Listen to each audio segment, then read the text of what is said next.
Yeah, for our final speaker of this session, we've got the amazing Indy. And my eye is trying to figure out where he is. He was hiding at the back. Indy is going to be talking to us about AI, generative AI, and yeah, he's all here. Thank you. Thank you.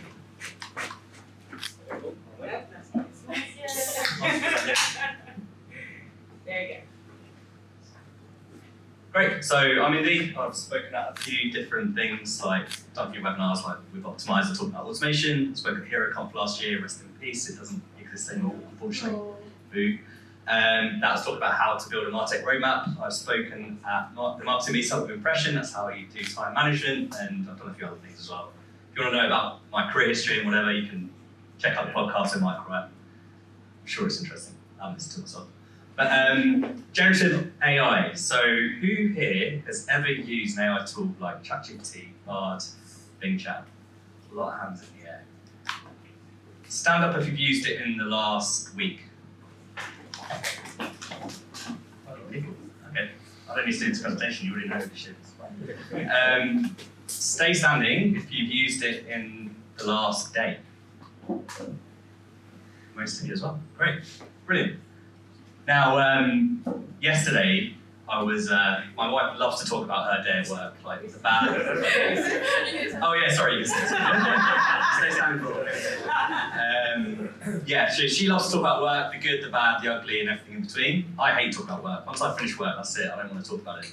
And she gets frustrated at that. So she was like, okay, you're speaking tomorrow, what are you speaking about? AI. So what does that mean in the context of what you do? It's like, okay, you know ChatGPT? It's like, no, not really. I've heard of it. I've no idea what it is. Like, okay, let me show you. So, ask me a question, or ask ChatGPT a question, and she goes, "Why is the sky blue?" So I type that in, gives the dictionary definition essentially. It's like, I could just use Google for that. It's like, you're right. You'd have had to click on a link to find it, but yeah, you're right. So like, okay, now I'll show you something cool. Explain it to me like I'm 5. And she's like, okay, now you're talking my language. I actually understand what this means. So already it's adding value. And then I said, watch this. Now make this into a story for our 4-year-old. Because he loves stories before bed, as most 4-year-olds do. And it whistled off a brilliant story, sounded great, much better than what I could have just made in the top of my head. And she was impressed. She was like, okay, now I see the value of this stuff. Now I understand it. Now I'll give you another example. So just today, before these presentations, a chap who I've met a few times in the past, is going on about pilchards. Never heard of it, I had no idea what pilchards were, but I was just like nodding along, doesn't want to be stupid or anything like that. So I Googled it, and it's like, it's a type of fish, a sardine. So okay, why is this interesting? So I just went to ChatGPT as just a test for this presentation. And so I tell me what a pilchard is, and then tell me why it's interesting. And it goes on about, you know, how it's ecologically friendly to eat pilchards because they reproduce very often. It's great sustainability. I was like, okay, that's why this guy was interesting, because he loves sustainability and all that stuff. So now next time, not naming any names, Liam Wade, when you want to talk about pilchards, I can actually give back to you. So, what's the point of these stories, right? So, when I first started working in PPC, that's what Google looked like. Spammy as hell. We used to have ads on the right-hand side, which were glorious, not really. This is what Google looks like now, as we're all aware. It's very difficult to tell what ads are actually, and the normal non-marketer can't really tell. And over the past decade and longer, even before I started working in PPC, there's been a hell of a lot of changes that have got us from that left-hand screenshot to the right-hand screenshot. I won't go through all of these, but there's some really, really, really big changes, and there's loads of stuff I missed out on here, just didn't have space on the slide. Now, when I was putting this together, I was trying to remember what year things happened, and most of it I could get from Google or I remembered off the top of my head. I couldn't remember when automated bidding came in. I knew it happened near the beginning of my career, but I couldn't remember the year. So I Googled it, and WTF, I didn't get the answer, actually, at all. I went through all these links, none of them told me a single year when it started. So I changed my query, which was better, but still no year. So I thought, I'll use ChatGPT, and I thought, actually, it's a Google product, I'll use Bard. I hate using Bard because it doesn't really give me the results I want, or since I've used it, but I'll give it a chance. So I tried it, it gave me the answer, it said 2015. Now I knew that answer was wrong, because I remember using automated bidding before then. So I replied, I don't think that's right. And it said, you're right, I made a mistake. Automated bidding was actually released in 2013, and it was released in October. And here's a timeline for the years of all the other stuff. And it even apologized. I'm under development and learning to be more accurate. I should have used ChatGPT. But we got the right answer in the end. But the point of that is, on actual Google search, I didn't know what keyword would trigger the answer I wanted. I do now after using Bard. I should have said, what year did Target CPA launch Google AdWords? And you can see here, I do actually have the answer, 2013.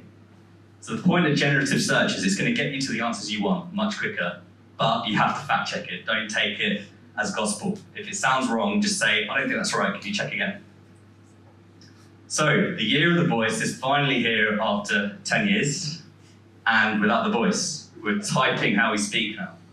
And that's a real mind shift change, but it feels quite natural, much more natural than speaking to a speaker. So all these buzzwords, generative search is a new one, but machine learning, AI, algorithms, all these things kind of mean the same, but not really. But this didn't happen overnight. It feels like it did, but it didn't. Google has been telling us this for years. 2017, they killed Exact Match. And even in the last couple of years, so before, when they killed it, it was because it could show for misspellings, plurals, and in the last couple of years, it can actually show it in the different word order. It can add words to it. It's definitely not Exact Match anymore. They restricted our search terms. Now, they said it's for privacy reasons, but really, they wanted us to stop focusing on keywords and stop building Exact Match, stop building so many negatives, stop building huge accounts.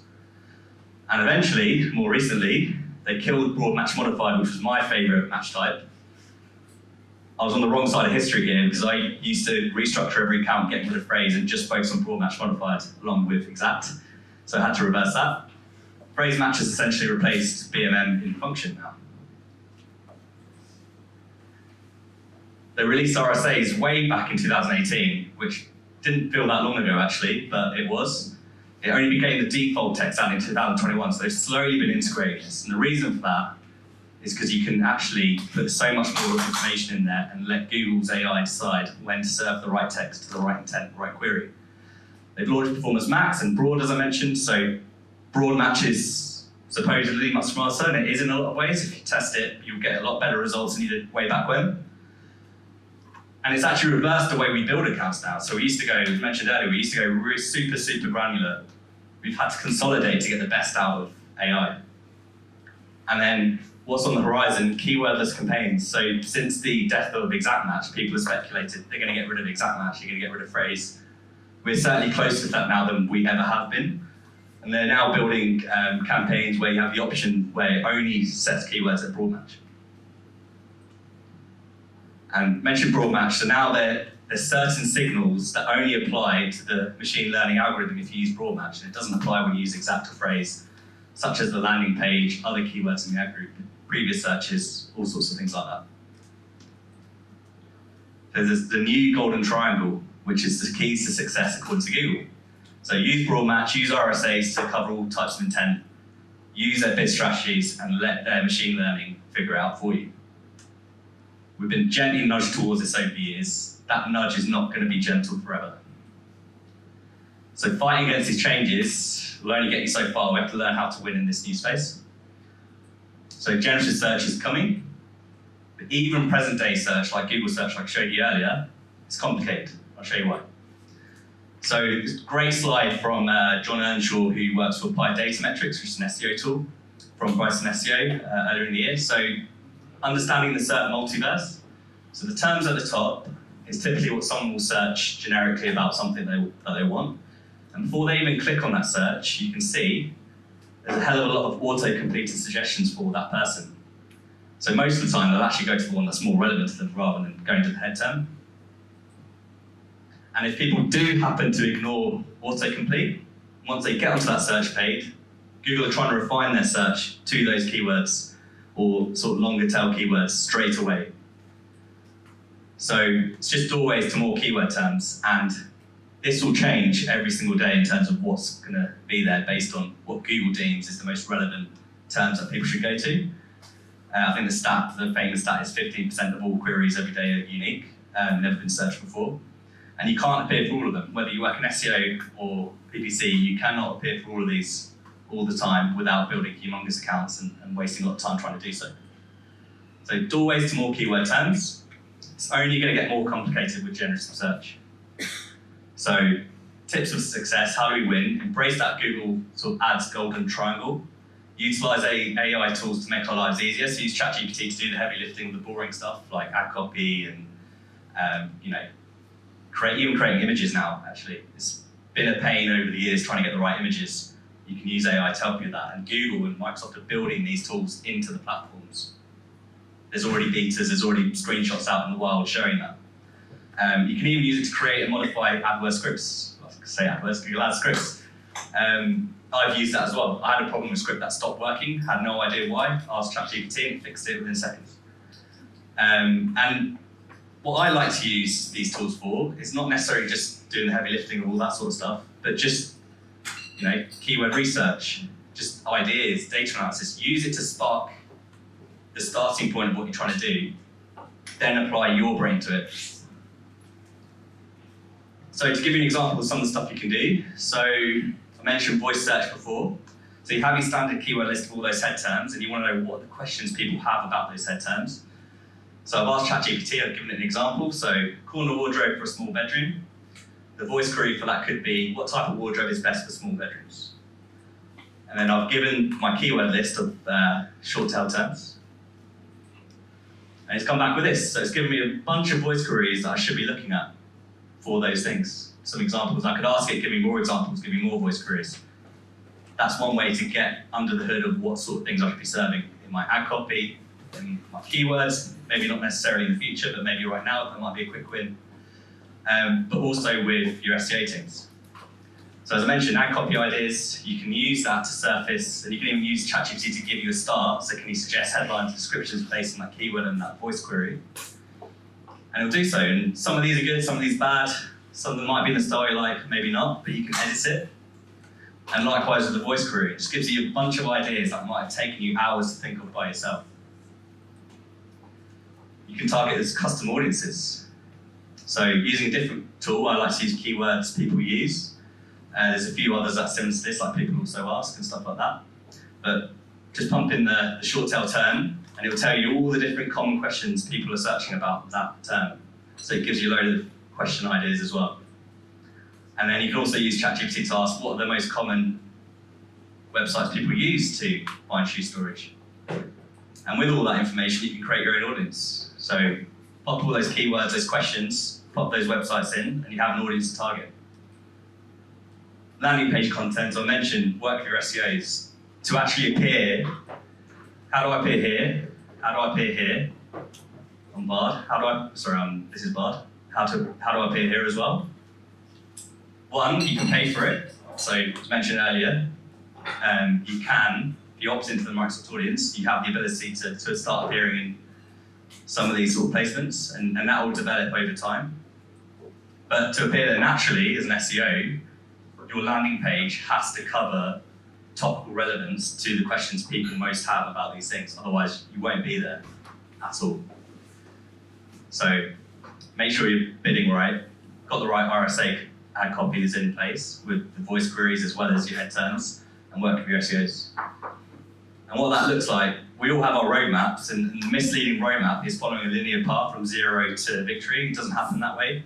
An honest roadmap is knowing that, I've got a good idea about the future. I know there's going to be bumps in the road, but we'll deal with that in the future. And the strategic roadmap is knowing where we are today, anticipating when are the points we're going to have to pivot, and then gather that data to understand when to make those pivots. This is a slide I've been using probably for about 6-7 years. It came from Google, sort of the Venn diagram of technology, data, and people. You have to have all three. You got shit data, none of this is going to matter. There's no point using technology and data that's not right. And if you haven't got the right people to steer you on the right way, it's not going to work either. Tech alone is not enough. So make sure you have the right people involved in this. Make sure you're still applying those core PPC and marketing principles, but use technology to help you with that, to get there faster. So AI is not going to replace us, but we have to learn how to use it. And there's a great book by Fred Valleys, who's the owner of Optimizer. He talks about this a lot, so He talks about the concept of people in this industry working in PPC now, you're doctors, pilots, and teachers. So you have to know how to apply the right fixes in the machine learning, so like with the performances sort of issues that you've identified. You have to be able to monitor the systems you're putting in place and follow the strict processes I mentioned about before. I got told a lie by Bard. You know, you have to be able to spot these things and put in things in place to mitigate against that. And teachers, we have to make sure we're feeding the right data to these machine learning programs. So Gemma's deck about events, getting the right events in place, the micro conversions. If it doesn't have that information, it's not going to optimize to it. So we know a lot of these things are all about Google trying to make money. We're trying to make money too. The magic happens when we're both winning. So don't just keep trying to fight. We've got to work together to get results essentially. And I've spoken a lot about ChatGPT here. There's a hell of a lot of tools out there, and there's new ones coming out every day that are very specific about specific tasks. So I mentioned about images. Midjourney is a very popular one to create images and use prompts to create images and AI images and stuff like that. There's loads of things that are specialized in things like content writing, AI audio, even videos being created off just a few text prompts. Don't just limit yourself to ChatGPT. There's a whole world out there now being spawned. But the hardest thing to do is starting. So you've got to start. Until you start, it won't ever happen.